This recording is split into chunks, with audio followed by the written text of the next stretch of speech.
अस्सलाम वालेकुम। आज हम बच्चों 9th का नेक्स्ट चैप्टर स्टार्ट करेंगे। चैप्टर का नेम क्या है? Hydrocarbons. Hydro means hydrogen and carbons बोलते हैं कार्बन को, ठीक है। यानी इसमें हम मेजरली स्टडी करेंगे ऐसे कंपाउंड्स को जो कार्बन एंड हाइड्रोजन जिनमें मेन कॉन्स्टिट्यूएंट होगा, ठीक है। हम इंट्रोडक्शन पढ़ेंगे, तो इंट्रोडक्शन देख लेते हैं। All the organic compounds are known to contain a carbon as an essential elements. मतलब जितने भी ऑर्गेनिक कंपाउंड्स उसमें जो कार्बन है वो एक एसेंशियल एलिमेंट है। This fact has led us to define organic chemistry as the chemistry of the carbon compounds. यानी ऑर्गेनिक केमिस्ट्री में हम कार्बन के कंपाउंड्स की स्टडी करेंगे। अब एक ही तो कंपाउंड नहीं ना होगा, एक कंपाउंड से फर्दर जो है वो कितने ज्यादा और भी कंपाउंड्स बन जाते हैं।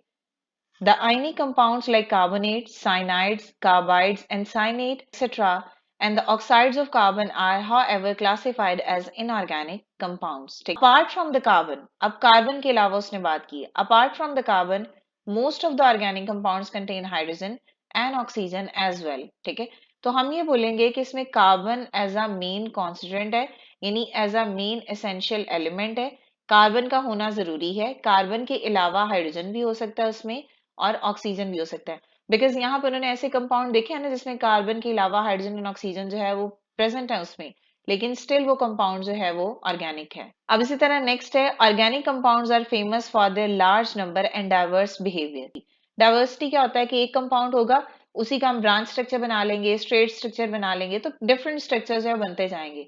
जितने स्ट्रक्चर बनते जाएंगे उतने कंपाउंड जो है वो और ज्यादा बढ़ते जाएंगे, यानी डाइवर्स बिहेवियर भी इनका होगा और नंबर भी इनके बहुत ज्यादा लार्ज होते हैं। तो several million organic compounds are known to exist naturally or have been synthesized in the laboratory. अब millions of organic compounds हैं जो naturally भी exist करते हैं और जिनको laboratory में बनाया भी गया है, ठीक है। Organic molecules are usually large and more complex in nature. Obviously बात है ना, ऑर्गेनिक कंपाउंड्स का बड़ा बड़ा स्ट्रक्चर होता है, जितना स्ट्रक्चर बड़ा होता जाएगा उतना वो स्ट्रक्चर कॉम्प्लेक्स होता जाएगा। सो दे इंक्लूड अ बायोमोलिक्यूल्स। अब इसमें कुछ बायोमोलिक्यूल्स भी, प्रोटीन है, एंजाइम्स हैं, कार्बोहाइड्रेट्स हैं, लिपिड्स हैं, वाइटामिन्स हैं, न्यूक्लिक एसिड्स हैं, फार्मास्यूटिकल्स हैं एंड सिंथेटिक फाइबर्स हैं, ठीक है। इसके बाद नेक्स्ट पैराग्राफ देखो। The number of compound formed by the element carbon is far more than the total number of the compound formed by all the rest of the elements put together. This is due to the some unique properties of the carbon. और इसके पीछे main reason किस चीज का है? Carbon की कुछ unique properties हैं, उसको हम पढ़ते हैं।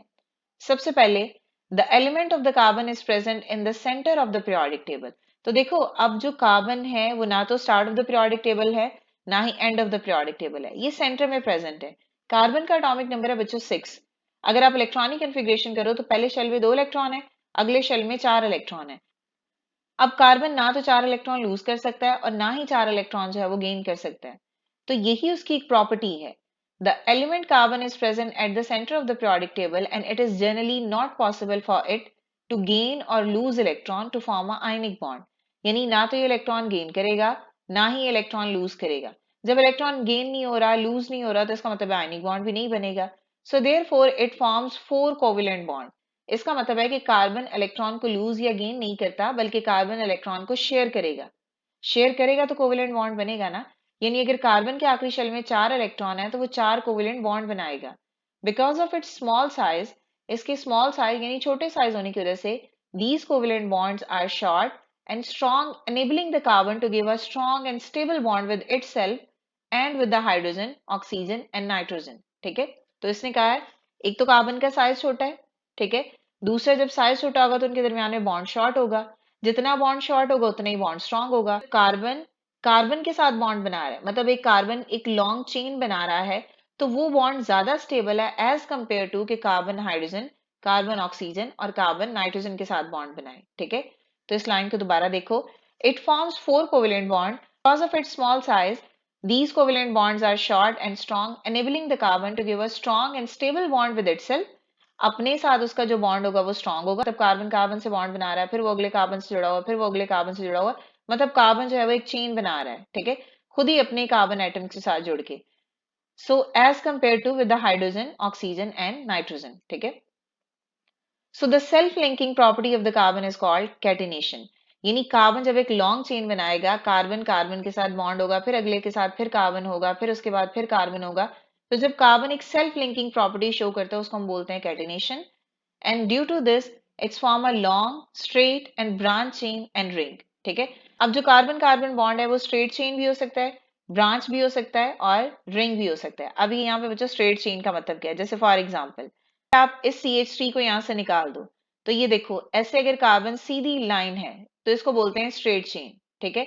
और अगर किसी एक जगह पे ब्रांच निकली है, जैसे सेकंड कार्बन है, इसके साथ नीचे एक और बॉन्ड है, फिर CH3 है, तो इसको बोलते हैं हम ब्रांच, ठीक है।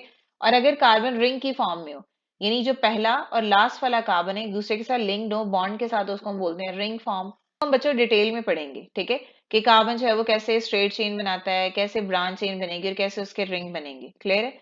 Carbon atom mostly form a covalent bond with other carbon, hydrogen, oxygen, nitrogen and halogens. तो कार्बन एटम ज्यादातर इन एलिमेंट्स के साथ क्या करता है, कोवेलेंट बॉन्ड बनाता है।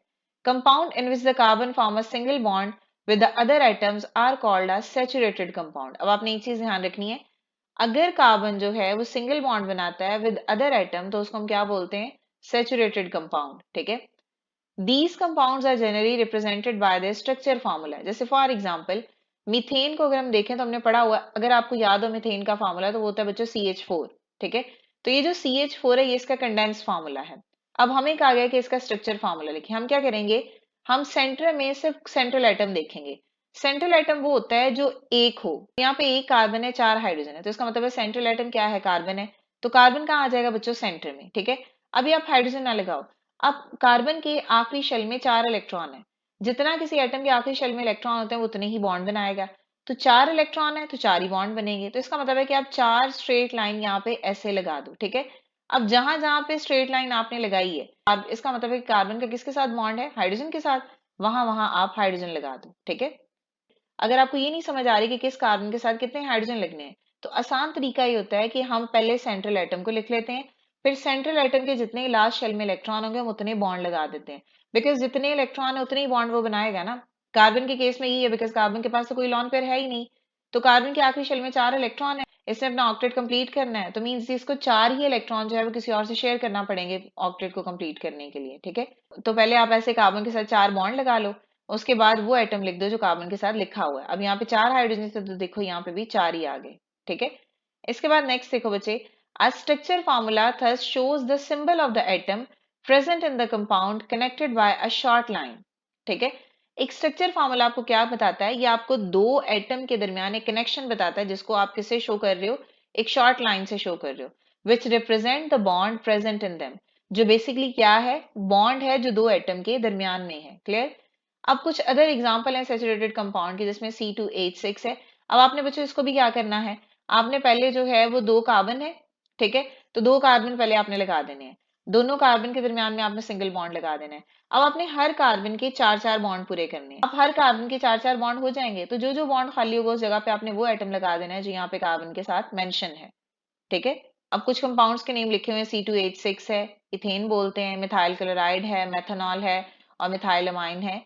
तो ये हमारे पास कुछ कंपाउंड्स हैं जो सैचुरेटेड कंपाउंड है। सैचुरेटेड मीन कार्बन का बॉन्ड जो है वो विद अदर एटम सिंगल है, ठीक है। क्लियर है? तो ये बच्चों जस्ट इंट्रोडक्शन था, आई होप कि आपको क्लियर हो गया होगा। अगर स्टिल कोई भी क्वेश्चन है तो आप कमेंट कर सकते हैं। नेक्स्ट वीडियो तक के लिए अल्लाह हाफिज।